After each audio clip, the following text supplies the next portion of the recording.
Hello and welcome to the Car Kernel channel, and welcome to a video about used cars and the market that we live in and the times we live in. I see the current used car market, new car market, having such an effect on how people choose to make decisions with their current cars, with the cars they're buying, and I see a lot of mistakes, a lot of folks that I have to give really bad news to at the shop. So I wanted to make this video to give you all the information you need if you're having an old car that you want to decide, should I keep it, should I sell it, or you're buying a used car, what's going on, what should I do, and everything in between right after this.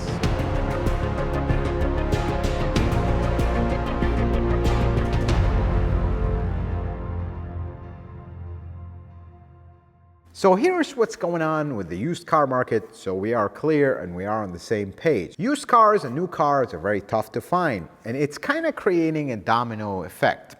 Let's talk about it briefly. New cars are very hard to get. Supply chain, whatever the case may be, you have to wait months and months to get the car you want. So that is causing dealerships to overcharge for the cars because supply and demand. So here's what's going on. Usually, nice used cars are supplied to the market by people who bought these cars new, or bought them certified or very low miles. They took care of them, did all the maintenance, and then they got to a point where it's like, oh, I just want another car. Whatever the case may be, everybody has their own decision to make there.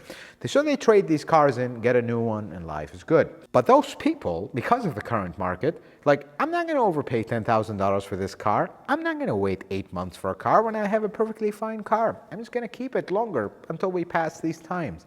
And that is starting the domino effect. You sprinkle supply and demand stuff over it, we have a problem. There's very little used cars that are good. Most of them are just basically junk.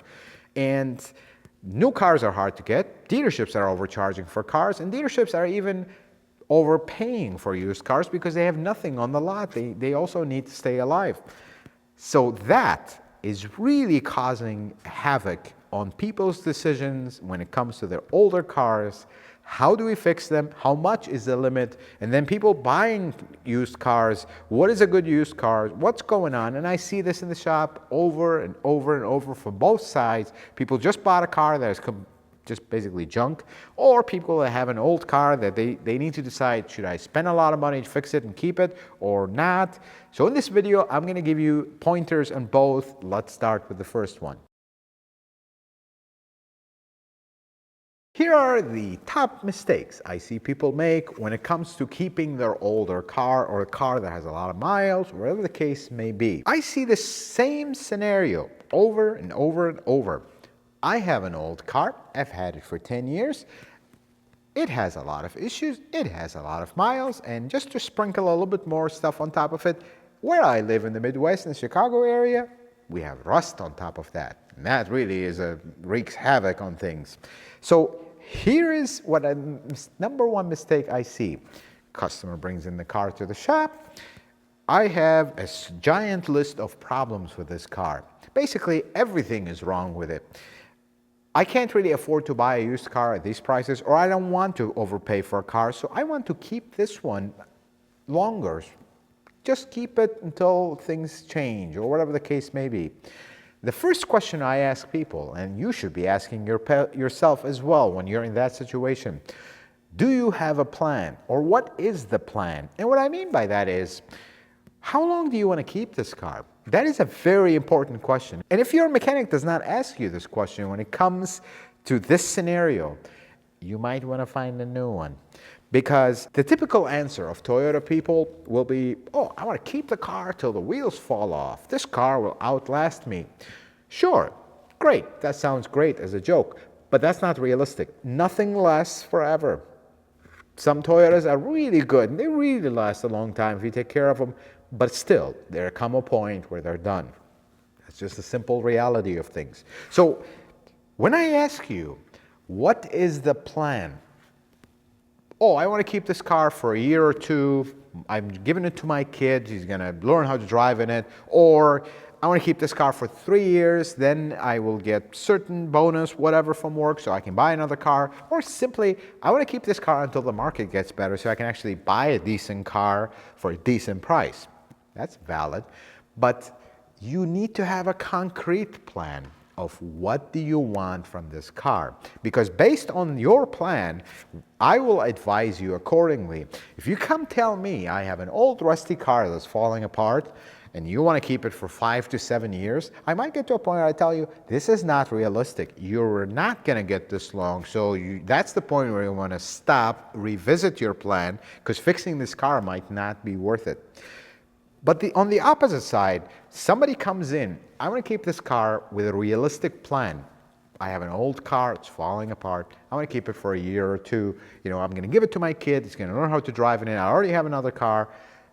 I just want them to learn how to drive in this car and we're good. Or, hey, I need 2 more years out of this car. Hopefully the market will get better. That is a realistic expectation. Based on that, I'm going to look on one thing, the number one thing you should look at when it comes to an old car that you're trying to squeeze a few more years out of. Is this car safe? And is this car relatively reliable? It's not going to be as perfect as a new car. Otherwise, it would be worth a lot more. But is it safe? That's the number one thing you want to think of. Are the brakes trustworthy? Or is the suspension relatively reliable and in good shape? And is the mechanical aspects of the car, engine, transmission, axle, everything else, gonna be relatively reliable? And the biggest thing is, let's say your car, I see this scenario all the time, let's say your car comes in, needs an engine rebuild. It's knocking, it's burning a lot of oil to a point where it barely runs. You know where I spend most of my inspection time? Not on the engine. It's done. There's no point. What's the point of looking into it and it's done. It's going to need a rebuild. We're done. But what about the rest of the car? For example, the transmission. That's your second biggest expense in a car after the engine. Has it been serviced? Does it drive well? Does it shift well? Does it have problems? Then I move after that. Is the suspension original? Is it falling apart? Is it all rusty? Is it all broken and leaking and making all kinds of noise? And then what about the rest of the body? In the case of rust, I see cars come in here. I can't even lift on a lift safely. The lift goes right through the body. That's the point where, okay, we're done. We're not doing anything else.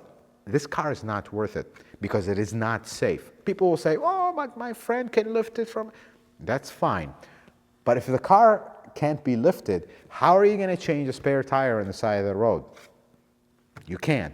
And you're going to create a very dangerous situation. At that point, it's over. There is a point where it's over. There is a point where it's not. But here is the main thing. You got to have a solid plan, an expectation of this car. Because based on that expectation, me or your mechanic will be able to tell you, is this a realistic expectation? Is it doable or not? But the most important thing is, if your mechanic tells you this is not a solid plan, I don't think this car will actually last this long, you need to move on from it. I see this over and over, but why can't you just make it run for a year more? No, I can't. Mechanics don't have magic wands. If the car is too far gone, it is too far gone. Can we fix it? Yes. Is it a good idea? Absolutely not. And just know one thing. Mechanics survive and put food on their table of their families by fixing cars.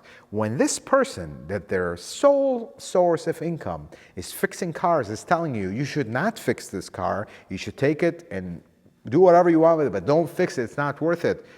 Doesn't that ring a bell? Because I see this mistake over and over. People are like, no, let's just do what you can. No, I won't do what I can. And if you've been in my shop before with a similar situation, you'll know that I'll hand you the keys, tell you, may the Lord bless you and keep you.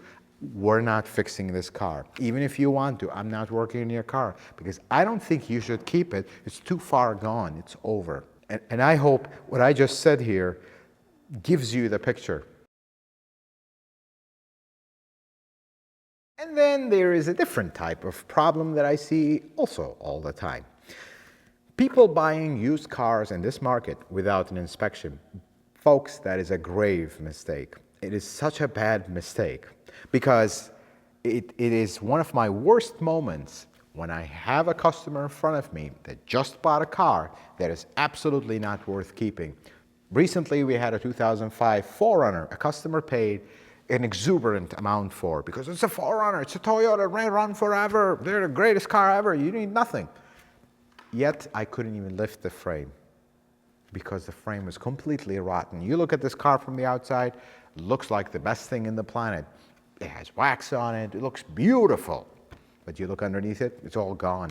Radiators hanging down, things are falling apart. We couldn't even lift the car. We put it in the drive-on lift. Look at it, it's like, there's nothing, it's gone, the frame is gone. I mean, I don't know how it's still driving like this. And they just paid an exuberant amount and they are in for a post-purchase inspection.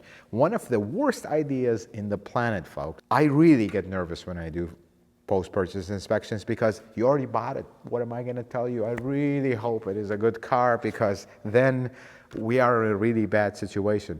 Folks, don't ever get yourself in this situation, especially now. This applies all the time, but especially now. Good used cars are very hard to find. And the top of it is, people are constantly doing this mistake. They overpay for a horrible car. Don't do that to yourself. Don't do that to your family. This is just beyond me how the market is going right now. But be very careful. You must inspect a car.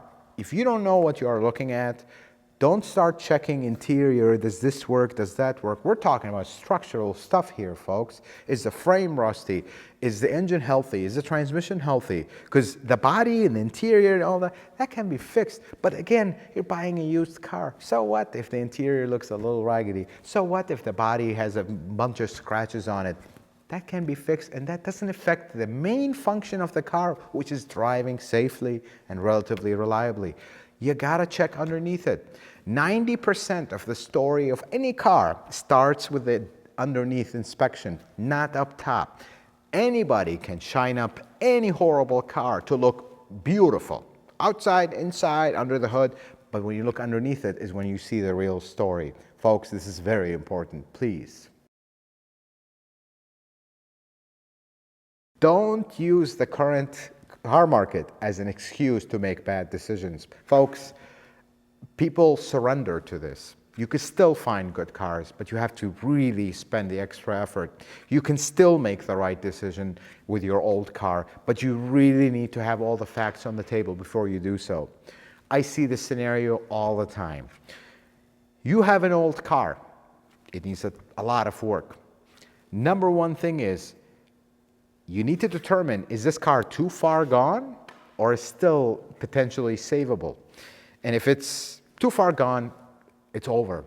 Don't keep clinging to a car just because, well, it's really hard to find a used car. Don't do that because it's going to become counterproductive. And then if your car is worth holding on to, what is the limit? Where do you say, okay, this is too much?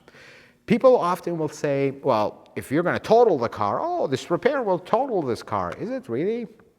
Because the value of a car is written by a market that factors in what this car is worth. But what is it worth mechanically or the condition? That's really what the car's worth is, not how much money does it cost to sell it right now. Although in the current market, selling a used car is like what you paid for it 3-4 years ago is what you're going to get for it now. See, everybody, when it comes to buying a used, like a newer car or a new car, oh, I don't want the car payment, I don't want the monthly payments. But some people end up making monthly payments, yet they still drive an old car.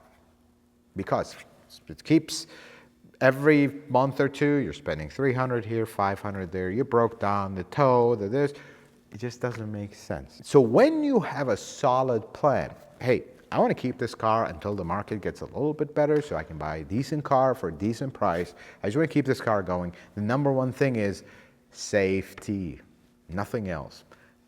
Make sure the car is safe first, relatively reliable. If there's anything to help that reliability, dependability of this car, let's take care of it, nothing else. Struts make a little bit of noise, as long as they're not broken, as long as they're not leaking, we can live with that. There's a few leaks here and there, as long as they're not vital reliability affecting leaks, like the power steering is just hemorrhaging fluid and you have to add every day to keep it. But if we have a little bit of leak here, a little bit of leak there, a little bit of noise here, exhaust is not 100%, as long as it's not before the catalytic converter, you might have to make compromises to keep this car within your plan and within your budget. Don't just think, oh, I got to fix everything. I'm going to max out my credit card just to keep this car perfect. There's no such thing. That's the bottom line. And this absolutely applies to Toyota and Lexus.